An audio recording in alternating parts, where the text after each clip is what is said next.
Hello, friends, and welcome to 10 Points Under, the show where today's tournament is going to spin me round right, baby, right round. It is Sir Heroscape's Champions Circle League, Season 1 Qualifier number 4. No, it's Champion Circle League. I was right. This is wrong. Anyway, today I'm coming at you with some not quite live broadcasting of the footage. It's live for me, but it's not going to be live for you guys. I'm uploading it to YouTube later.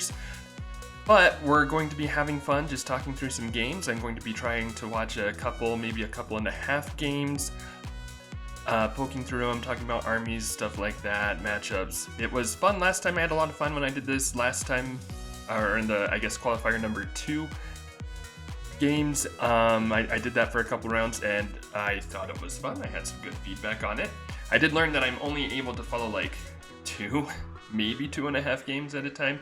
So we'll be trying to play within our limits here and knowing our bounds. The league itself should be starting up, I believe, in less than 60 seconds. So when I refresh here in less than 60 seconds, we should be seeing armies submitted. We can start to talk about those. We can see the matchups pop up fairly soon as well, I believe.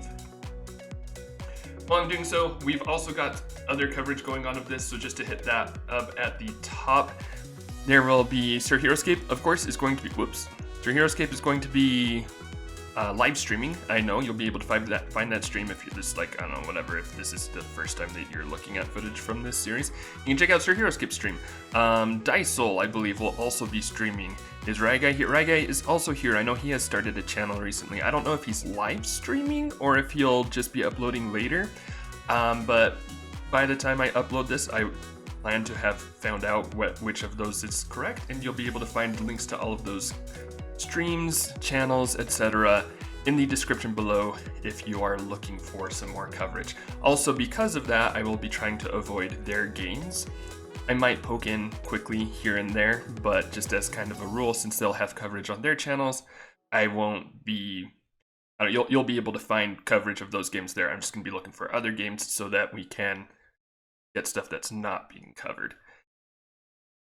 And I'm just refreshing constantly here.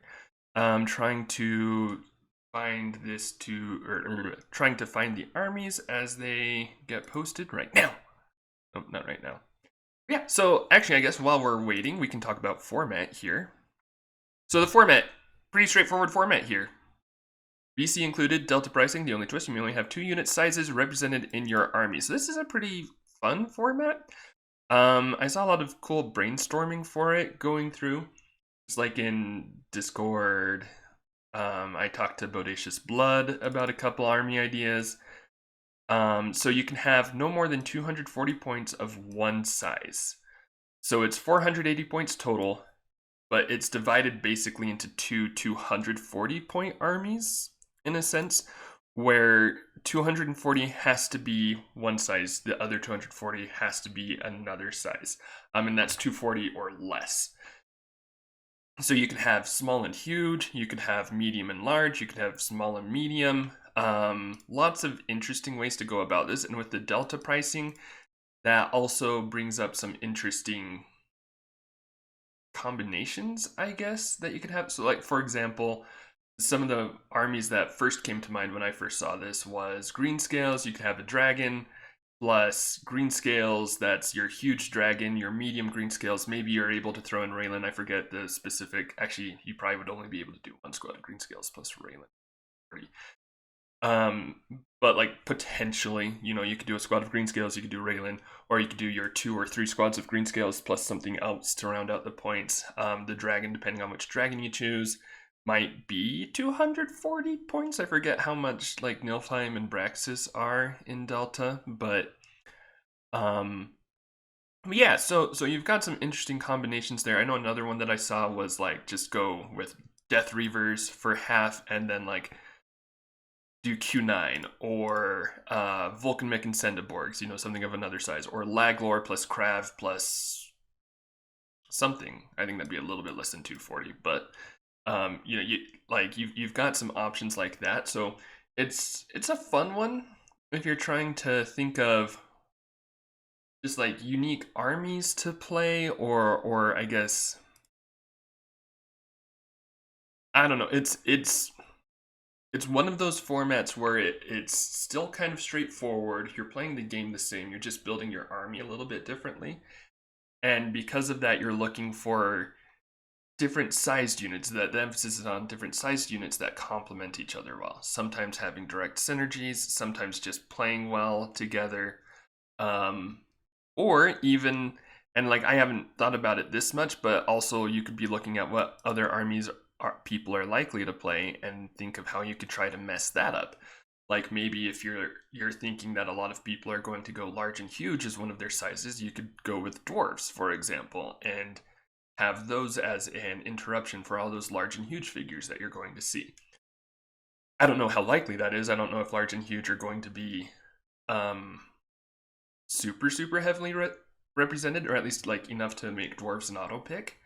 But like, you know, it's that kind of thought process there. I'm sure a lot of these people thought about it a whole lot more than me. In fact, you've got a lot of good army builders in this group of people here, and I'm sure a lot of them, like, you know, Dysel, for example, very notorious army builder, comes up with a lot of fun ideas, and I'm sure she's got something fun planned out for it, and thought of, like, you know, a lot of them are a lot better at considering the potential meta than I am. I like to brainstorm armies.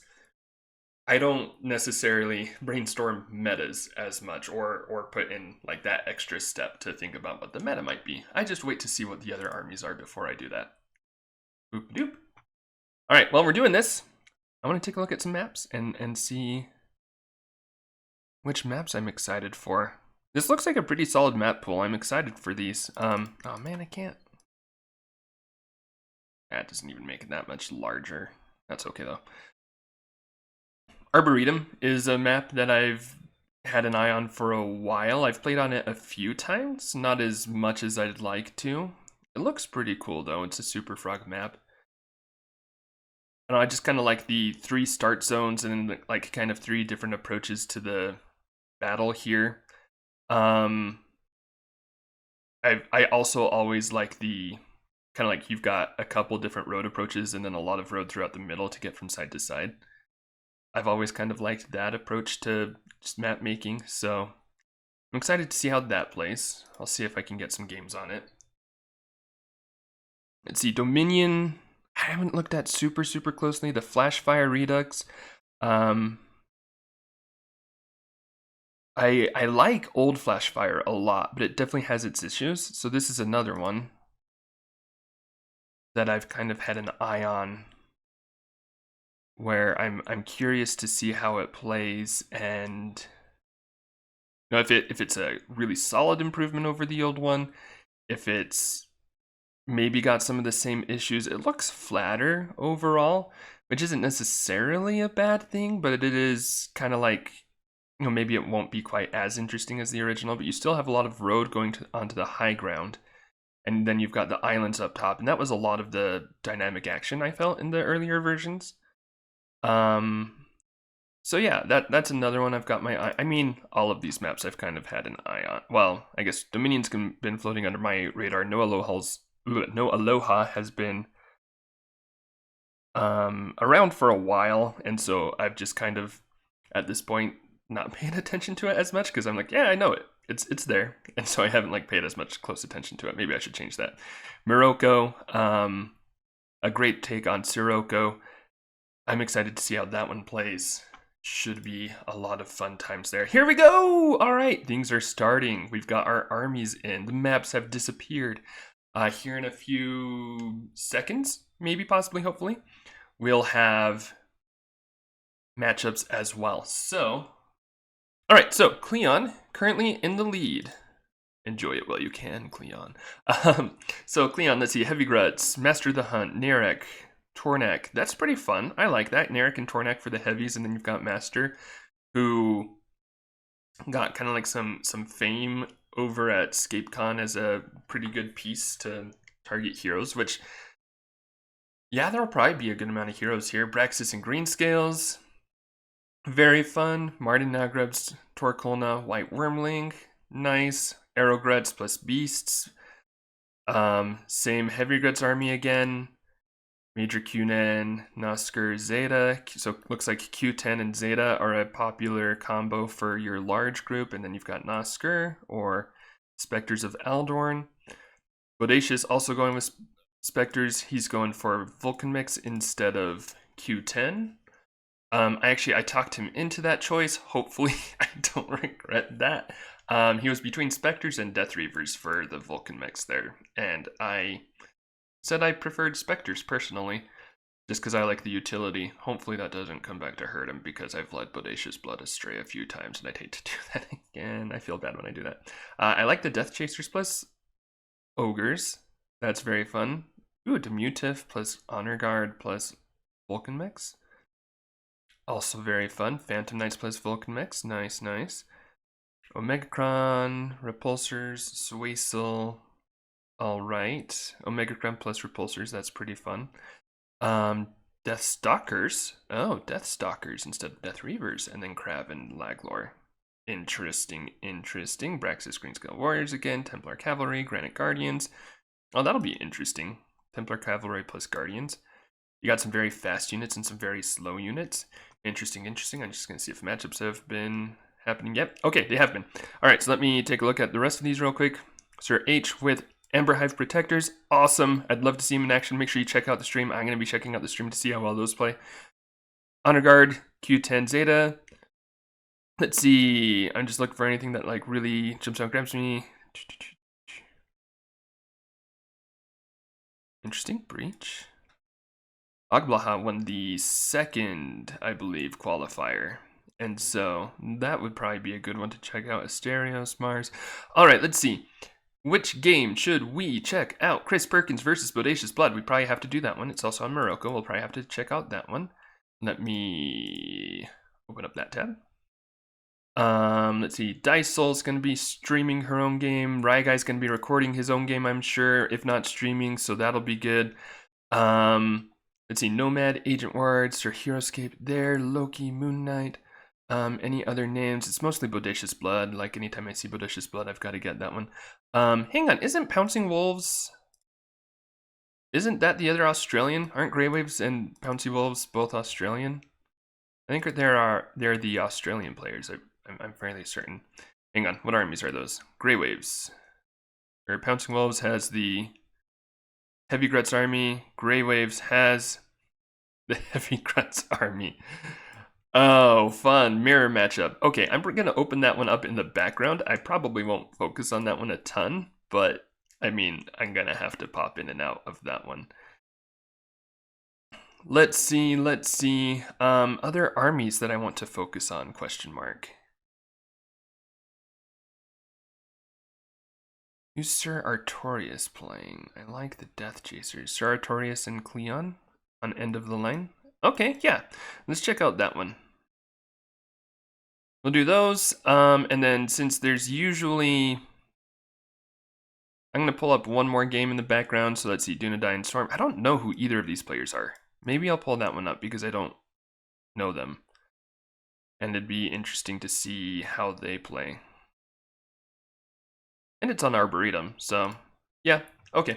So those are the 4 games we've got here in this tab. Bodacious Blood versus Chris Perkins. In this one, we've got Sir Artorias versus Cleon on end of the line. This one was on Morocco. Here, also on Morocco, we've got the mirror matchup. Grey Waves versus Pouncing Wolves, and if they're both from... I could be wrong. I'm not 100% certain if Pouncing Wolves is from Australia. But if that's the case, then it's a mirror matchup between countrymen, which just makes it all the sadder. And then we've got Swarm versus Dunedain, so we will have Braxas versus Torkolna. Interesting. I am interested in this matchup. I'm interested to see how that plays out. So, yeah, we'll keep an eye on that one. We'll probably be doing Cleon versus Sir Artorias versus and Chris and Bodacious Blood as the 2 main ones that I'm going to be keeping an eye on, and then I'll bump through the other ones as well. I feel like I should also, I don't know, Agbaham, Mega Silver is also good. Let's see, more. I just want to see if there's any others that I want to. Honor Guard of the Blasted Lands. You know, Honor Guard, I want to love Honor Guard, but I also just always am less than impressed with Honor Guard. Okay, we'll keep an eye on these games and then we'll see how they go. Keep an eye on this one in the background. We'll pop into the Civil War once in a while. And yeah, we'll see how things go. So, let's see. That is a lot of Specters, which I'm a fan of. I like a lot of Specters. Specters are a very fun unit to play. Shout out to Leafit, my boy, not my boy. My man, not my man either. He's not mine. He is his own person. But he's a cool guy here in Utah. Designed the Specters. Very fun design. Vulcanmechs, and then we've got the, let's see, Gray Spears. Hang on, I'm gonna pull up that army listing because Vulcanmechs all look, or not Vulcanmechs, Varkaanans all look the same. Chris, where's your army? Chris. Okay, so we've got Phantom 963, Gray Spears, Swift Fangs. Okay. So no heroes for the Varkaanans. I need to pull up the Swift Fangs card real quick because I do not remember what they do. I feel like these are the ones that have the special attack. No wait, Swift Fangs, right? Swift Fangs? Or is it Swift Fangs? Swift Fangs. Okay, these are the ones with the vault, then, I think. No, First Strike. No, vault, whatever. They're all the same. So, Varkaanans Swift Fangs, these are the ones with First Strike. So when Order Marker 1 is revealed on the Swift Fangs, they get +2 move, +1 attack for that turn. So, you can usually expect that. So it looks like in this game, we're starting up, we got Incendiborgs, and then 2 on Specters. We've got 1 on Gray Spears, and then 3 on Phantom Knights. All right, looks like probably heavy into Phantom Knights to try to pick off.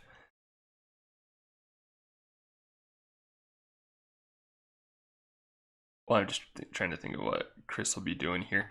I guess he's probably looking to take off any redundancy markers that he can with the Phantom Knights.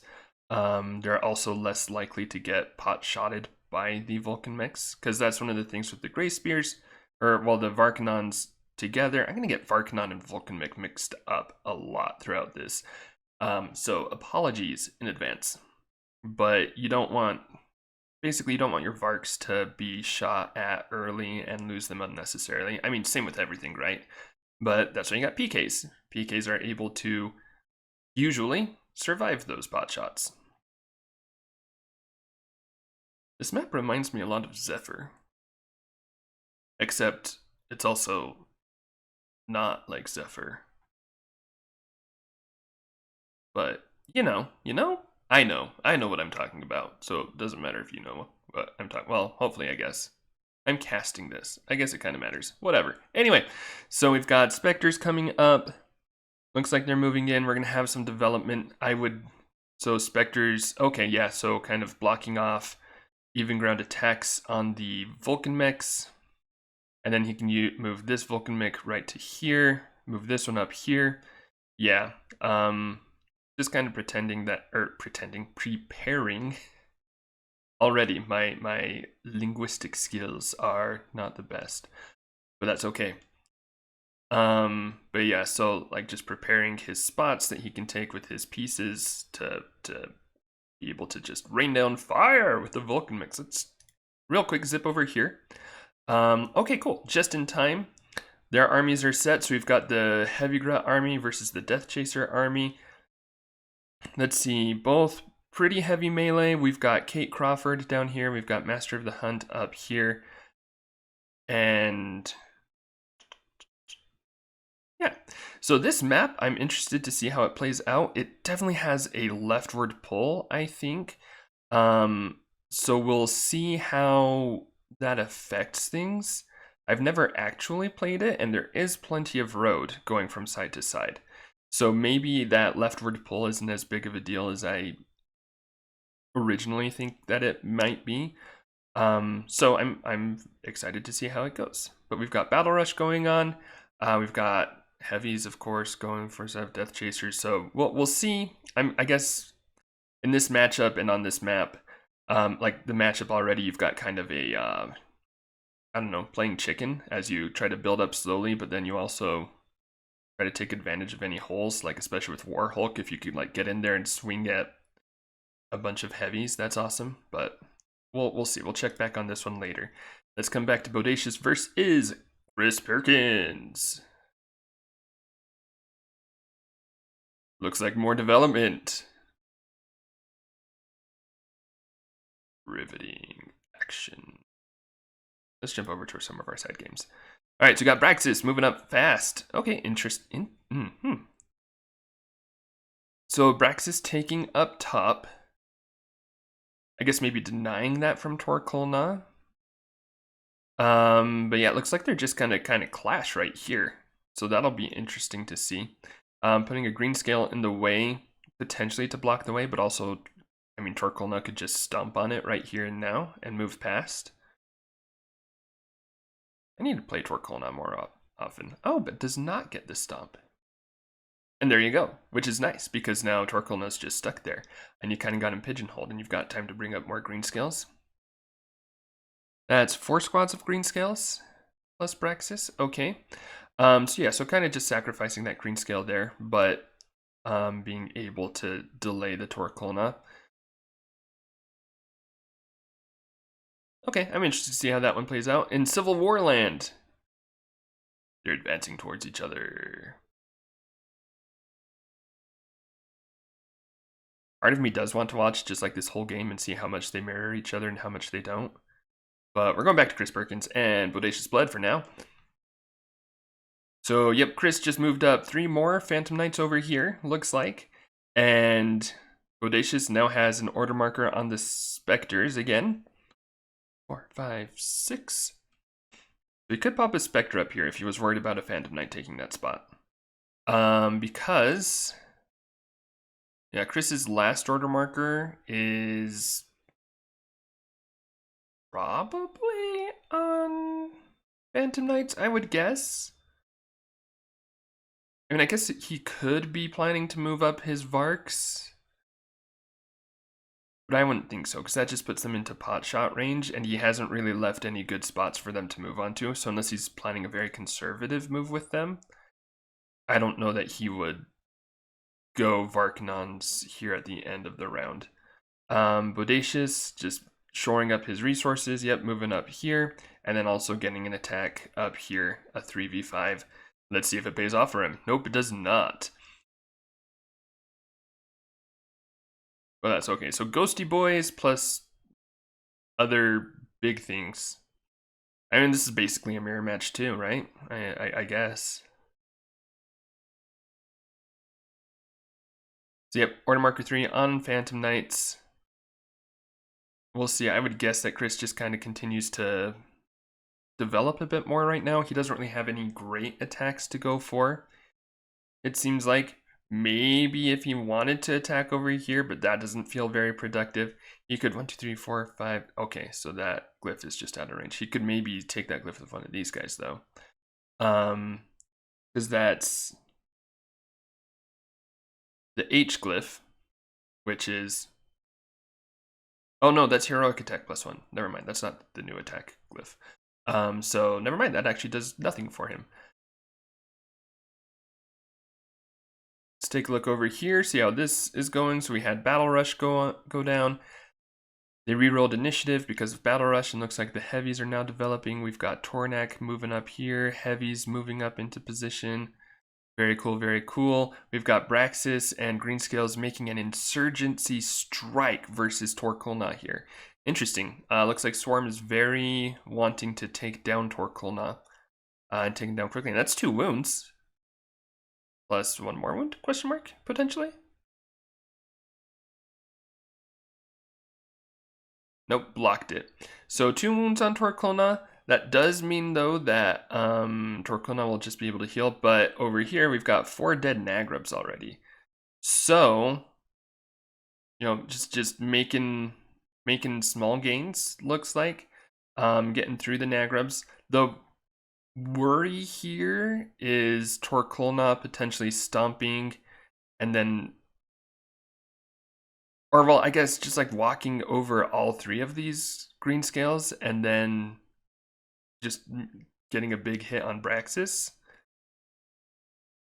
I guess that would be my concern right now, but so it's an interesting game with your two queen figures fighting each other, Torkulna and Braxas, because a lot of the game is just going to come down to these two being in play. Granted, green scales are more effective than the Nagrubs, but there's that. Why do you take the leaving engagement attack there?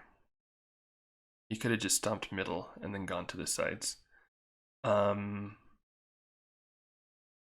Looks like he opted to go up and around this way. But yeah, because he went middle, then he'd still be able to swing up on Braxas. Although maybe he didn't necessarily want to be adjacent to Braxas. Maybe he's got more focus on taking out just green scales for now. We'll see. But blocked that. All right, back to Chris and Audacious. So yeah, looks like we had more... Well, looks like he's still thinking about his Phantom Knight movement. Okay, yeah, so I had some development up here, moved up here to attack twice on... well, try to attack twice on that Spectre. Got it with the first hit. Very good, and now they'll be resetting order markers. So, kind of... Yeah, you've got the Phantom Knights moving up, taking some ground. They've taken more ground, but you do also have the Vulcanmechs up and in... Not... like ready for attacks immediately, especially versus PKs, but okay. I don't know, looking at this matchup, there's what, 9 Phantom Knights on the board, and 1, 2, 4, 16, no. Wait, 16 Specters? Is that 4 squads? That is 4 squads of Specters. Okay, so 9 Phantom Knights, 16 Specters. So the Specters almost double the Phantom Knights. Granted, Phantom Knights have slightly better stats, but in that part of the battle,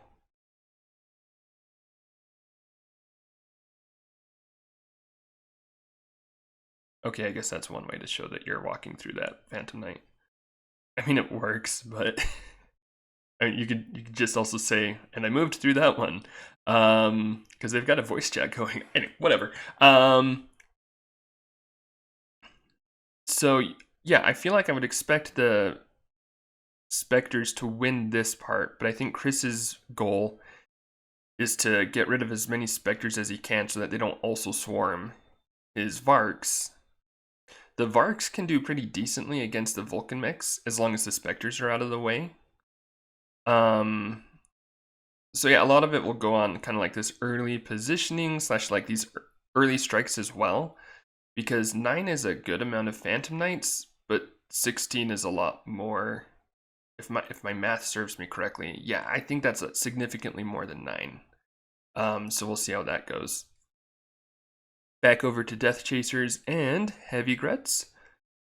Sir Artorias and Cleon game. Looks like... So we've got Pulverizer coming up. We've got Death Chasers kind of spread out here.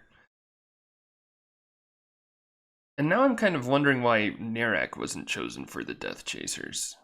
Because they're kind of wimpy without that extra defense. And maybe it was just more of a play for offense with the Pulverizer and with the Warhulk. I mean, that is a fun combo for sure. But it just looks like you could, I mean, move up Narak, I feel like this turn. Move a heavy here. Smack down on this Death Chaser. Like, you're going to be getting some pretty easy kills, I feel like. And there's only 9 Death Chasers. That's the thing. Is with only 9 of them, I feel like Narak is definitely appreciated in that army. But also, like I said, I didn't brainstorm armies too much for this, and so I can't really say too much about what the best options would be, because I didn't think about it too much. But yeah, so we've got Narek, looks like definitely will be moving up somewhere. I'm sure one of the concerns is making sure that the Pulverizer doesn't just get to it next turn, so he wants to put it somewhere safe. And I think that's a great spot for it. He can see everything that's important. You can block off this space to make sure that the Pulverizer can't just walk up to it, or like block off other spaces to make sure that the Death Chasers can't just run in and smack him. That does mean, you know, you're going to be spreading out your army a little bit, kind of, yeah, especially if you're doing that, because now you've got to take a couple of these forward guys and put them here-ish. Well, I guess he's engaging those guys, but you can like Pulverizer, kill, Death Chasers up in it. So anyway, let's see. Okay, looks like he's not worried about blocking off these spaces as much. Maybe he believes that the Orc will hold, or thinks that Narek will hold, or just wants to bring up his reserves, which I think is also kind of fair because he also has numbers, right? 12 heavies versus 9 Death Chasers. So on this, in the squad battle, he's got activation bonus because 4 versus 3. And then he's also got stat, or his stats are more favorable, I feel, with 3 3s versus 4 2s. The 4 2s will kill plenty, but 3 versus 2 will also kill a lot. So maybe that's what's going through his head. I would, and like I could honestly see kind of being okay with getting or not prioritizing Narek as much, because you're going to be able to want to throw a lot of attacks on like the Warhulk, for example. When that happens, because that's a very swingy figure in this matchup. Although you do also have Master of the Hunt, so yeah. See, back over here. Oh, Specters moving in. Hang on, where are these order markers right now? I love that I can scroll up. It's so nice. Spectre, 3 on Specters, 3 on PKs. Oh, so that's probably what we're seeing this turn. Whoops. Man, we had a good amount of action, actually. I missed. So Chris killed a Spectre. Specters moved up a bit more. Made some attacks. Now we've got the Phantom Knight Retaliation. Phantom Knights are also moving up and taking some picks. Oh, hang on. Looks like Bodacious might have moved this Spectre up, probably. And then Chris just flew a Phantom Knight in here to... Let's see, it looks like he did not attack the Vulcanmech. But he is killing some Specters right now. Which, you know, fair. I think Varks are for the Vulcanmechs. I think Chris is okay with that fight as long as he's able to get Specters out of the way and is able to charge the Vulcanmechs without worrying too much about getting torn apart before he reaches them.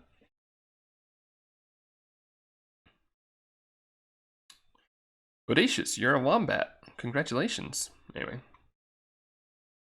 Sorry, those are just very fun to look at.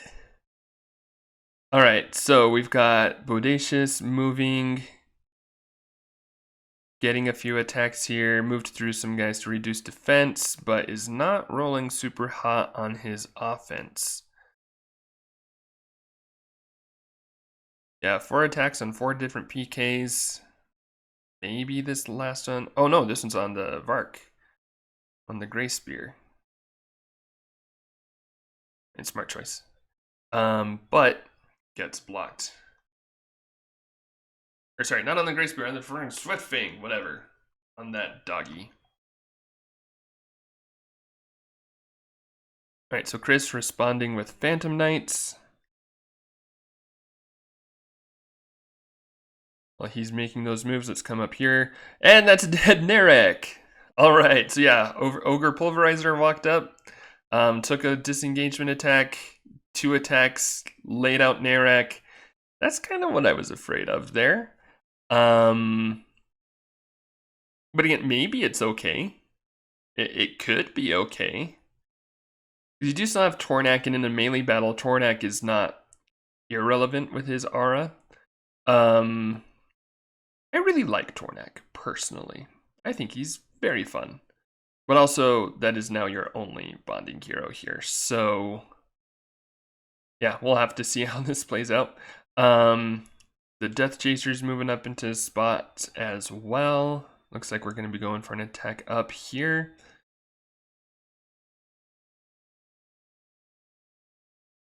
Let's see. Casualties so far, though, are just the one Death Chaser and Narak, I believe. I think those are the only casualties, so we're still looking at like full heavy Gruts and mostly full Death Chasers. And again, like the number advantage is still here, but with like the double attack and with the Flail Hurricane, is that the name of the power? Hurricane something. I think it's Flail and Hurricane. So Flail Hurricane makes sense. But anyway, looks like we're also going for an attack on Tornak here. This is kind of a very like free / like Lucy. I don't know. I feel like a lot of the time when I'm playing Death Chasers, it's about not quite potting up, but like I guess usually you've got like Verkaanans, Narak, maybe even Raylan in there, and so you're like just building up big piles of stats and then like just slowly going across the board with that. Whereas this is just like more opportunistic, like, yeah, I'm just gonna move here and I'm gonna attack you. Hoo-ha! Let's see. So first attack blocked there. This attack on Tornak, don't blink. Come on, Cleon, don't blink. Okay, only 2 wounds. If heavies lose their heroes, I don't know that it's necessarily over for Cleon, but it's not a very good spot for Cleon. So we'll have to see how he does this. Probably moves Tornak up here, get some heavies up more into the mix here. Hopefully blocks off the pulverizer / gives the pulverizer bad attacks. But yeah, back over to Chris and Perkins. Chris and Perkins? Gosh. Chris and Bodacious Blood. Let's see how this last thing. Couple successful attacks from the DKs. So yeah, we've got 6 Specters dead now and only 2 dead Phantom Knights. So this has not been going super, super great for our good friend Bodacious Blood. And now he's moving up his Grey Spears. He's got the Swift Fangs being activated, so Grey Spears are moving up into pretty good positions. And then he'll be having the, oh my gosh, Swift Fang. The Fingies move in with their +2 move, +1 attack. We'll probably be able to attack at least, yep, that Specter. And a lot of these forward Specters are gone now. Oh, don't tell me I gave him bad advice when I said Specters instead of Death Reavers.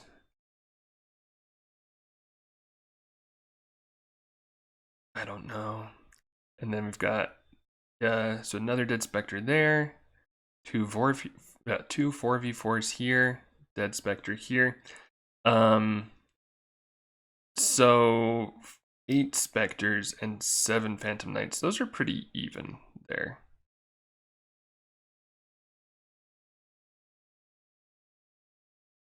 You know, I probably just shouldn't be streaming Bodacious's game.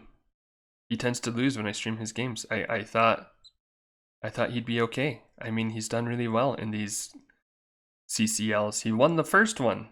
Did he even win the last one? He might have even won the last one. I don't remember. I wasn't there for it, so I don't remember as well what happened. But, yeesh.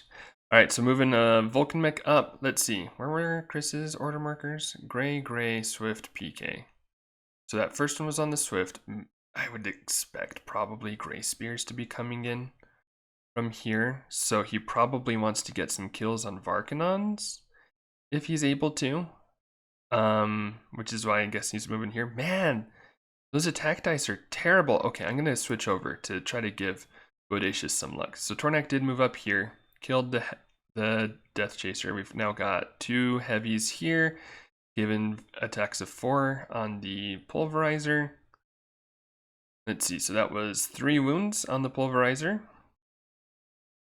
And also some dead Death Chasers as well. So, looks like we're moving in with the War Hulk. Which I think is fair. I think this is a fine time to move in the War Hulk. You're gonna have to get him in there eventually, and you've got some juicy targets up here. I mean, just look at the action going on. Although you do also want to move around into it. And Cleon has kind of got this blocked off, so it's going to take a little bit of maneuvering to get the War Hulk into a super relevant position. But it's not nothing. Takes this glyph. I forgot what the glyph was. I didn't even look at it that closely, so I feel bad because now I don't know. Hang on, do I have it on one of these ones? I do not. Oh, hey, look, Tornak died. And there's a lot of green scales left. Okay, yeah, so it looks like that's how this game is going. I wonder how Tornak died. Or, wait, did I say Tornak? Torklona. Died. All right, so looks like that's this game, unfortunately. So yeah, I don't know what glyph that is. And then we've got Death Chasers. Looks like he's developing a couple, making an attack here. And it's good, gets dead, heavy. Or sorry, he took the glyph, attacked here, would have moved up one of these Death Chasers. All right, and they're going for order markers. I think here, Sir Artorias, I mean, an initiative switch here would be great. But he also, I think, needs his ogres to pull a lot of weight here as well. If he can get in a kill on Tornak, that's awesome. But moving like the War Hulk here would be less awesome because then he just gets surrounded by heavies. So it's, let's see, that's initiative for Sir Artorias. So what does he do? Because you could also just like disengage with the pulverizer, come around and go for 2 4v6s, but you've got the potential to just die. So it looks like he's going in there with the War Hulk and opting for the Flail Hurricane, or hoping for Flail Hurricane, which does not proc. So probably just the attack on Tornak and then try to kill these forward heavies. Kills Tornak. Okay, so he's got that going for him. It's still kind of a precarious position because that could be 3 attacks of 4 down on him very easily, but you've also got this Death Chaser, can probably take out one of them. You could probably run around 1, 2, 3, 4, 5, 6, 7. So you could even run like this back one. 1, 2, 3, 4, 5, 6, 7, 8 to here. So you could get 2 attacks on these 2 heavies. And then these 2 are still relevant. These 3 are still relevant. And that's still 3 4v3s potentially. But also at that point, you're threatening with Pulverizer, War Hulk, and some Death Chasers. And it is kind of a question for Cleon of who to attack first, because they are all dangerous, especially now that Tornak's defense bonus is gone. The Pulverizer, I'm sure, is going to feel much more safe with the 4v3s than the 4v4s, and can do some work as well. So he's moving up those 2. Or, well, I guess moving up this one. Did he move that? Yeah, I think he moved that one because it was there. Anyway, what's the third chaser? Does he develop? Looks like he's choosing to develop one, which makes sense. It's either that or you like develop this guy over here, but he's kind of in a more vulnerable position. And I think you're okay if Cleon decides to go out of his way to go for this guy. All right, kills 1 heavy, kills 2 heavy, question mark? Maybe. Kills 2 heavy. All right, so 1, 2, 3, 4, 5 Death Chasers, a full health War Hulk, a half health Pulverizer, and also you can't forget Kate Crawford over here. Versus 1, 2, 3, 4, 5, 6, 7, 8, 9 heavies, and a full Master of the Hunt.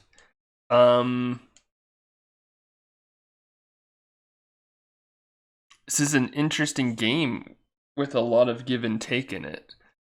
Because, I mean, I think at first I was kind of giving edge heavies. But, I mean, there's just so much offense with this army. And since it's largely melee on both sides, again, like you could be using Master of the Hunt, but that's very inconsistent long range. If you're trying to use it for the long range, you're probably more just going for the range of 4. Like, you just forget about the range of 7.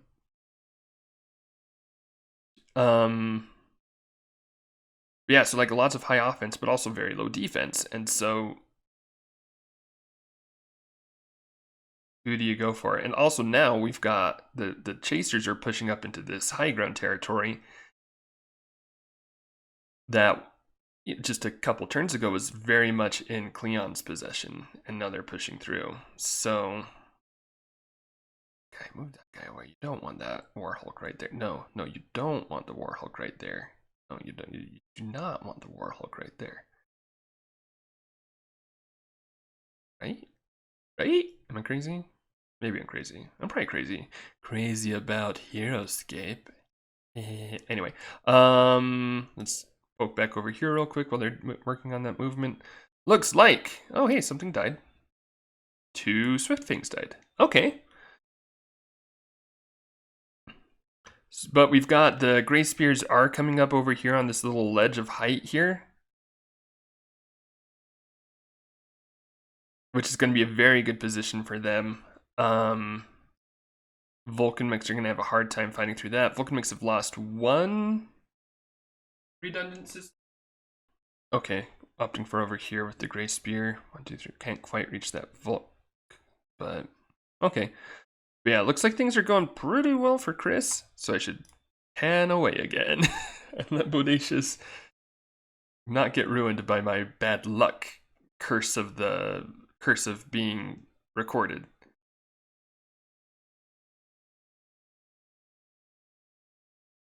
All right. Oh wait, hang on. Did those attacks not go through, or did he just he reinforced? Okay, so Cleon is going for kills on the Death Chasers, trying to get rid of the squads. I like that. I think that's smart. Trying to get rid of the squad figures so that he can take away the bonding. Because if he can do that, he's cutting down the activations by a bunch. Now there's only 2 Death Chasers remaining, which means Sir Artorias is now like below his maximum activation numbers, which is nice because so is Cleon because both of his heroes are dead. But also by doing that, he did open up this move, which I was afraid of earlier. And I guess it's only 2 of them, and I think it's a 50% chance to hit the Flail Hurricane, which Sir Artorias misses again. So he'll only be killing 1 of them. Heck, he might not even kill that. Well, okay, he killed that 1. But there was a chance. And then we've got the Death Chasers. Unfortunately, this one was not killed, and so it gets to just swing back 4v3 there. This one, I don't know. Do you keep it safe? Yeah, you keep it safe, looks like. We might even be going for the glyph. I believe this is... Oh, I wish the glyphs were listed on the side. Maybe they are here? Nope. But I believe that's the disengage glyph, which is a great glyph. Just as a glyph. In this situation, it just means that he can like do a lot of shenanigans with the Warhulk, which is very fun. Yeah, kills the heavy, sweet. Heavy now coming in to reinforce over here, also sweet. I'm not really rooting for any particular person, so it's all sweet. The more carnage, the better. Yay, whatever.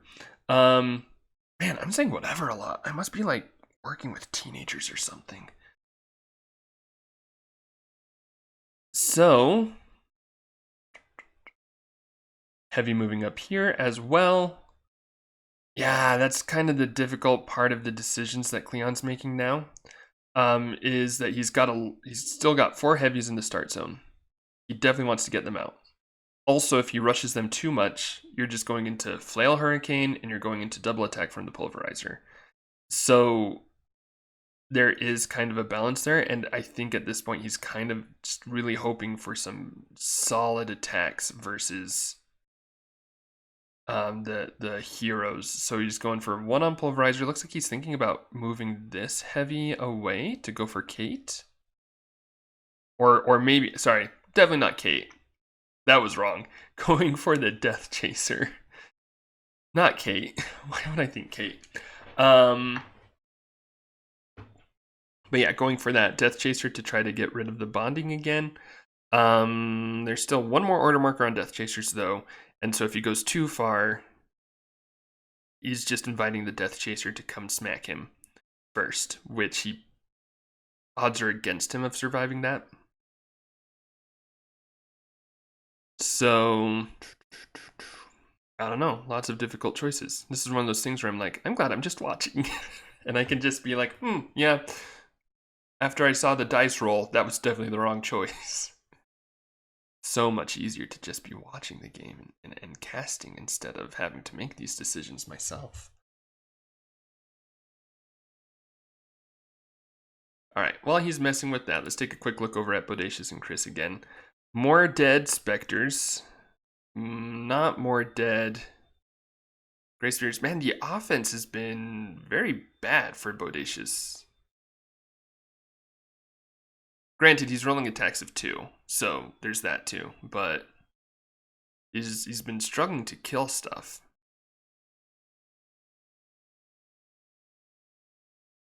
And Chris going for the Swift Fang attacks here.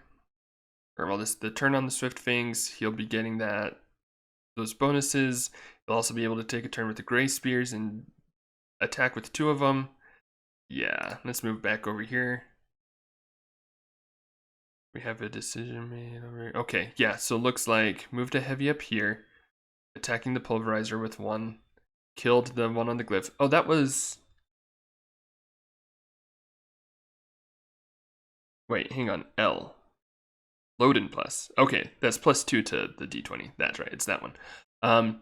Deals a wound to the Pulverizer, which is nice. Did he not move a 4th one?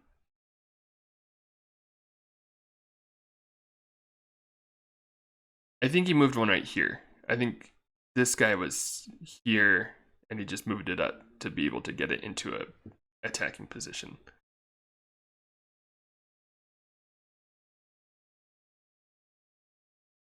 All right, Warhulk. 1, 2, 3, 4, 5. Moving here. Gets an attack on this heavy. Looks like he's ready to go in for the slaughter. If he can. Keeps him safe from this guy too. And then takes disengage. So, and honestly, I think with the Death Chaser here now, I mean, you probably put maybe one more. Well, hang on.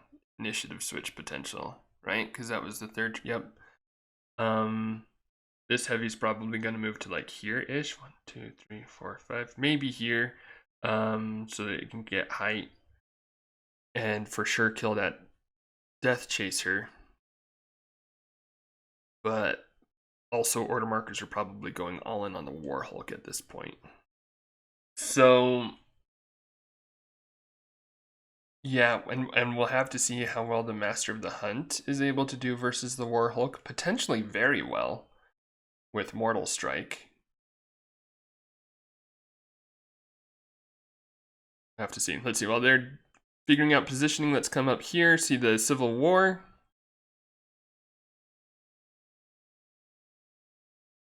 Okay, come over here and see Braxas and Torkolna. That game is over now. I'll go ahead and exit out of here. Looks like how much did Braxas only took 1 wound. So I guess they got the drop on Torkolna pretty quickly somewhere in there. Again, I don't know exactly what happened, but it must have been a pretty quick drop for Torkolna and then just eaten through Nagrubs. So we'll get rid of that game. Over here with Bodacious, we've got, let's see, 1 more redundant system. So it looks like the defense has been okay for Bodacious. He's been holding out all right, which definitely means I was wrong. He definitely should have gone for Death Reavers. I'm sorry, Mr. Blood. Let's see, he's got a turn now. No, wait, he just took his turn, sorry. Chris is taking a turn with the Gray Spears. And he's just making attacks. Wait until they go through, essentially. And like, there is still a chance for blood. And there's always a chance for blood. But like, if you could get some good flamethrower attacks, that could work out. But Chris is spreading out pretty well. There's the last system gone. System marker gone. Attacking down on this guy here. 3 skulls. 1 shield. All right, that's the first Vulcanmech down. And unfortunately, oh, there's the second Vulcanmech down. Yeah, with only 3 Specters left on the board plus the Vulcanmech. That doesn't look very likely to end favorably for Bodacious Blood there. Again, I am sorry, Mr. Blood. Back over here. So, oh, he killed the Pulverizer. 2 and 0. So killed the Pulverizer, got 2 hits on the Warhulk. Okay, that's not bad. And also spreading out the heavies. So yeah, it looks like Cleon's making sure that he's not even giving a chance to lose more than 1 heavy at a time, which is a good choice.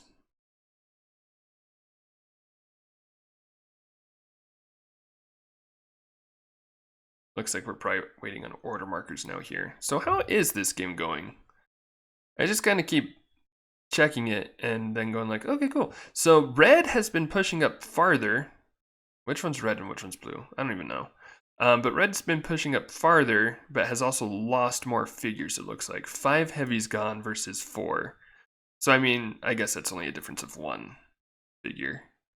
But red has better positioning. Well, I guess has more central positioning. Blue, I'll call him blue because Gruts are blue. Blue does have more height over here, has some pretty solid defense, it looks like. He's forced red into kind of a weird position to attack from, but it's also weirder for blue to try to attack into. And red, I think, is okay, probably playing the slow game if it comes to that, and just kind of whittling through this one at a time or very slowly if need be.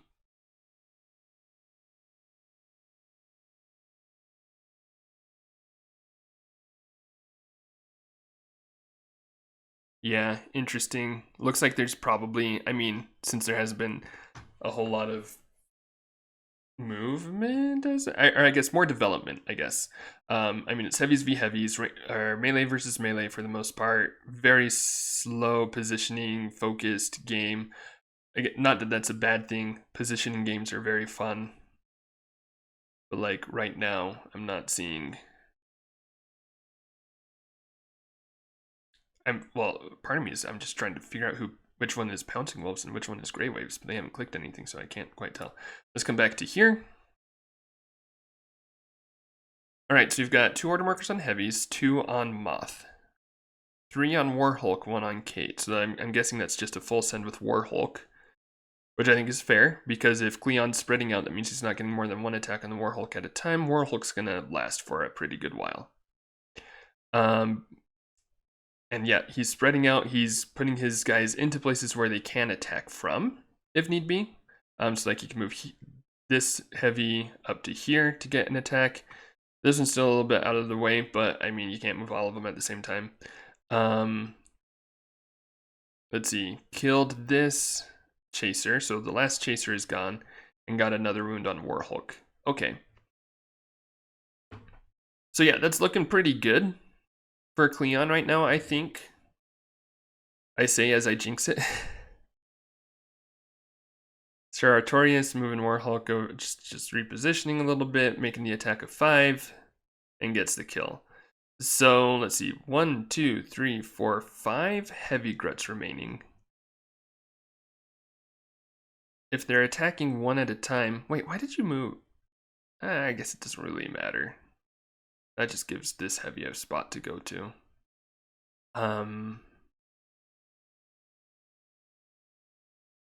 Oh no, order marker was on Master of the Hunt.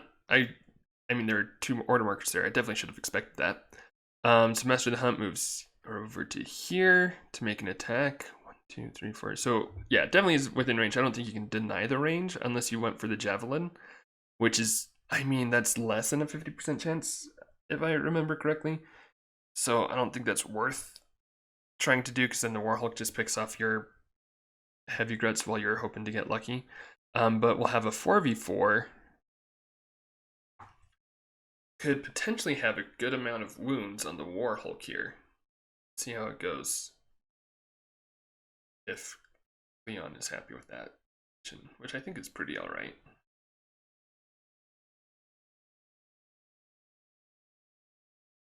Wow, 4 skulls. Not bad. 1 shield, shoot. So that's 3 wounds, and then he gets to roll 3 more dice for the mortal strike. 1 more wound. That is now a 1 life ogre Warhulk. Yeah, Master of the Hunt, not bad against heroes, especially when you get 4 out of 4 skulls. So Sir Artorias, oh, what's he got to do here? 1, 2, 3, 4, 5. He could just go for the Master of the Hunt.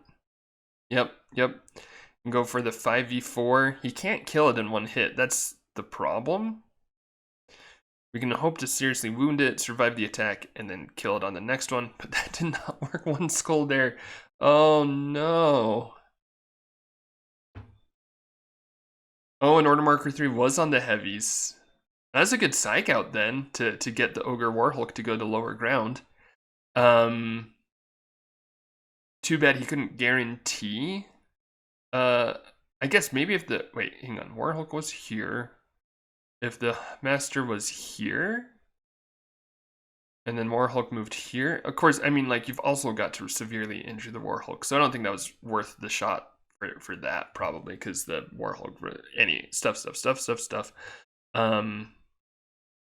It's fine, but yeah, so moving in another Death Chaser here, moving the other ones into good positions. I wonder if he'll try to threaten Kate, or if he'll just kind of hold off for now, because he doesn't want to necessarily give one up to her, because this is his last turn with the heavies, or last turn of the round here with the heavies. So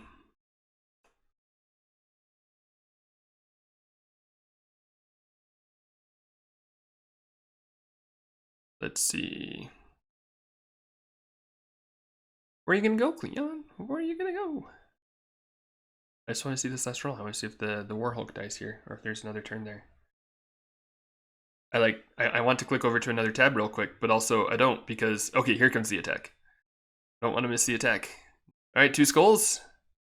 And Warhulk, 0 shields. Warhulk is all attack, no defense. Of course, it didn't really attack very well in that last attack either, but that is it for the Warhulk. So now it is just Kate Crawford versus the world. Oh, but Order Marker 3 was on Kate. Way to go, sir. And that means you're a little bit more okay throwing away the Warhulk there. Like going full send for the Master of the Hunt.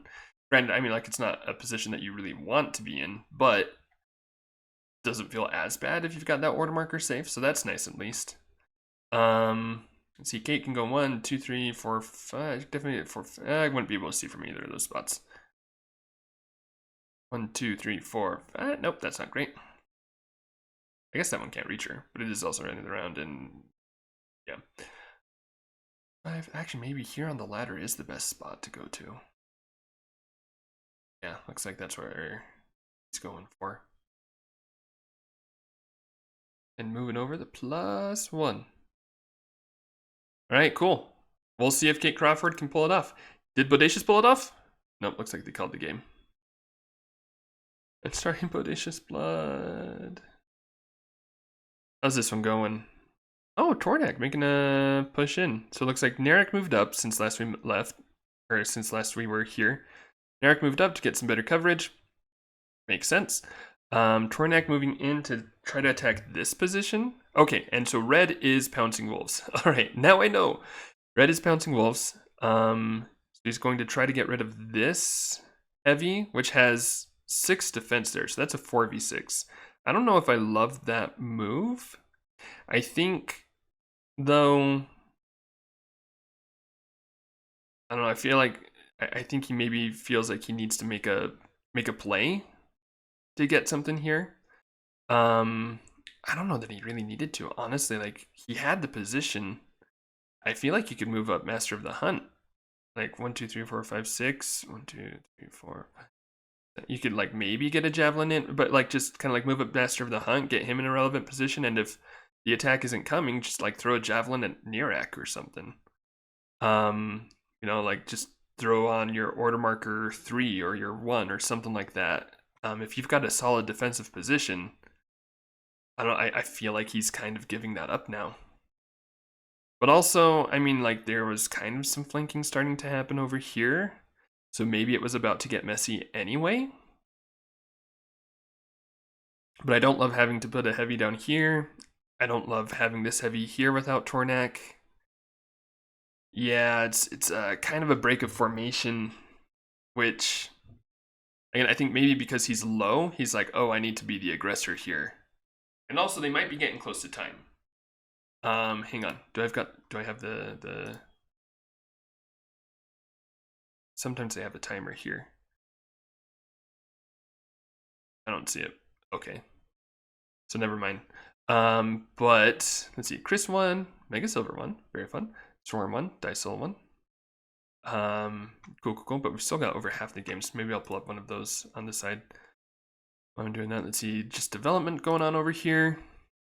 Actually, wait, hang on. Did Kate kill a guy? No, Kate did not kill a guy. Kate. Oh, Kate killed a guy last round. Okay, I was wondering where that one went. Whoops.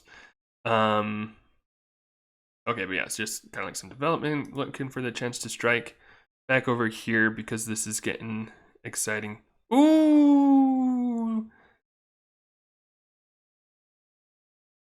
Okay, defended. Well, only 1 wound.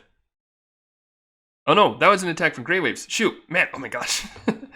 Sorry, so Grey Waves killed an Orc right here. Although Tornak did actually take 2 wounds earlier, right here.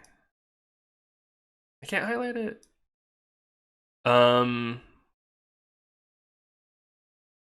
then going for Narek. So yeah, things are getting scrappy now. Which is fun, I like scrappy games. Well, I like watching scrappy games. Well, yeah. No, yeah, I like watching scrappy games. I sometimes like playing scrappy games, except for when they don't go in my favor, you know, that kind of thing. Why'd you move that one? Move this one. Move this one. This one. Here, no, this one right there. This, there. Unless you already moved that one, potentially? I don't know.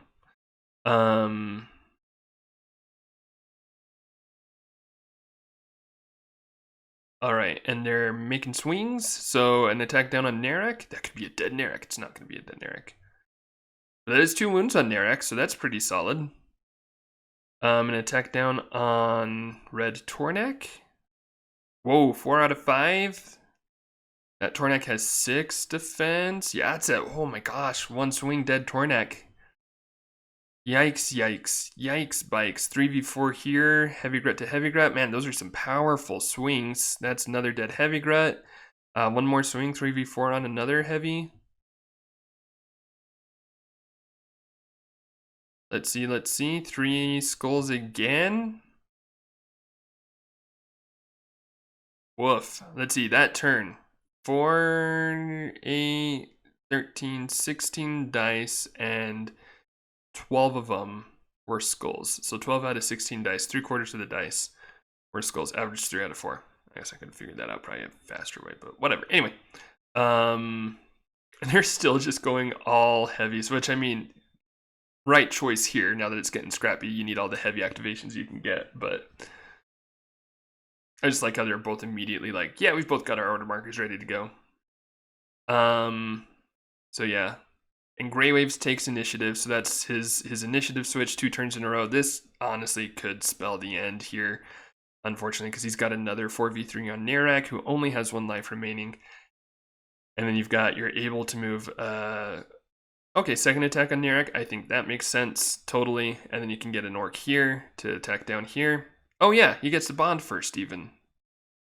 Do you go for Narek? No, yeah, he's going for the glyph, which I think is the correct choice there. So that's a 5v4.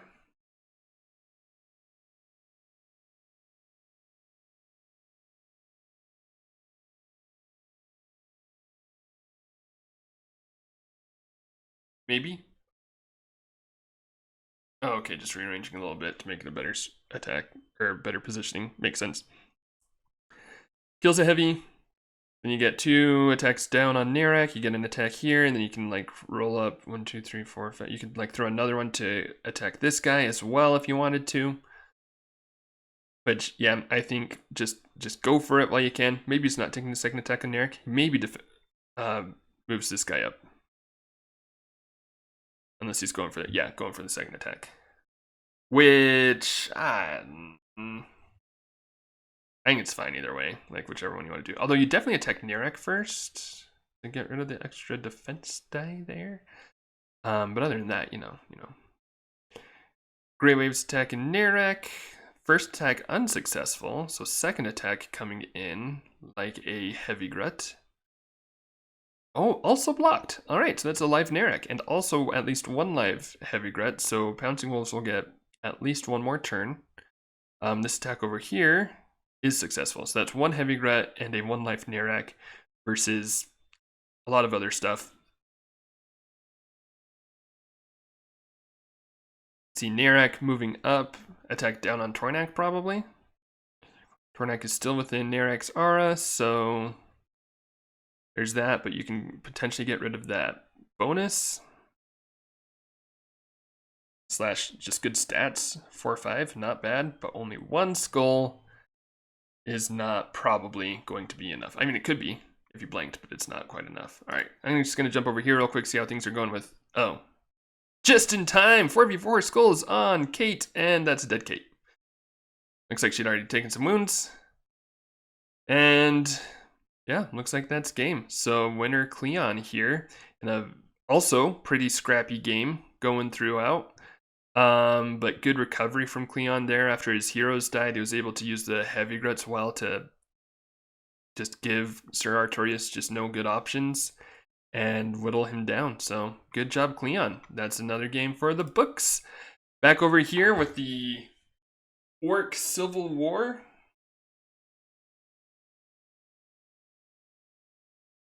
Tornak making the attack for the last heavy Grut. Both of Pouncing Wolves' attacks were blocked. Tornak is also blocked on the heavy Grut. But now we're going to get, I'm sure, at least 3 attacks on Nerak. Oh no, 2 attacks on the heavy? I'd definitely go for 3. Well, I guess this is removing an order marker. Go for Nerak first. Okay, he kills him anyway. It's fine. All right, and then 2 3v3s for Nerak. Shouldn't have 4 dice. You're rolling 4 dice. It's blocked anyway. All right, he's good. So Nerak is still alive, but that's almost, yeah. Unless that was a surprise Master of the Hunt order marker for Pouncing Wolves, he's definitely lost a turn here.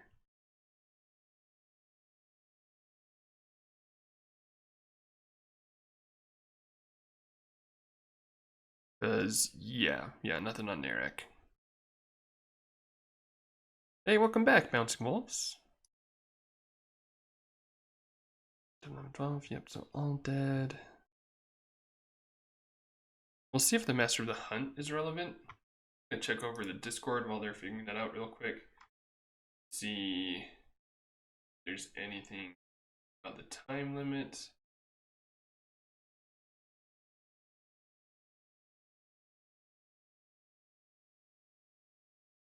Oh, the game's over. That was the last round. Okay. That was Bodacious Blood's first loss.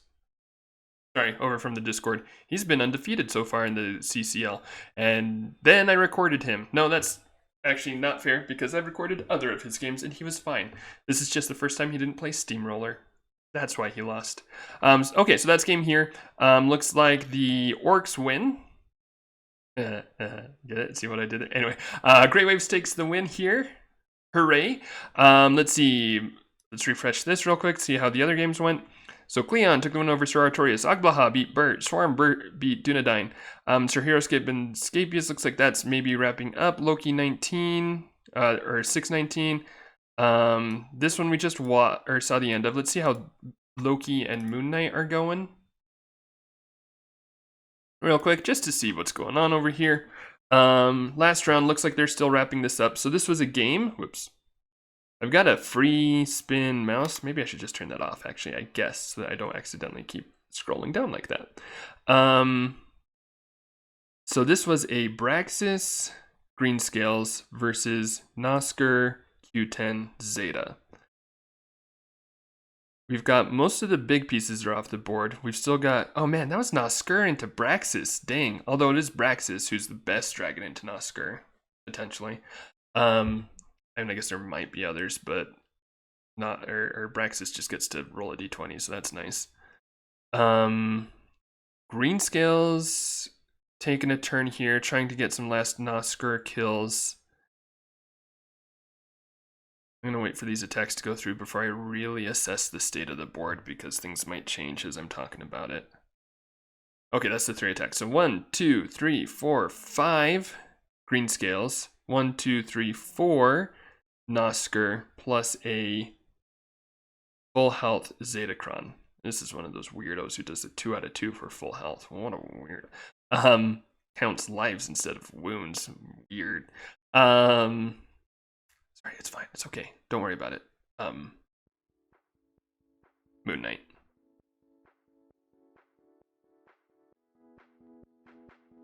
Let's see. So this is order marker 2 for Moon Knight.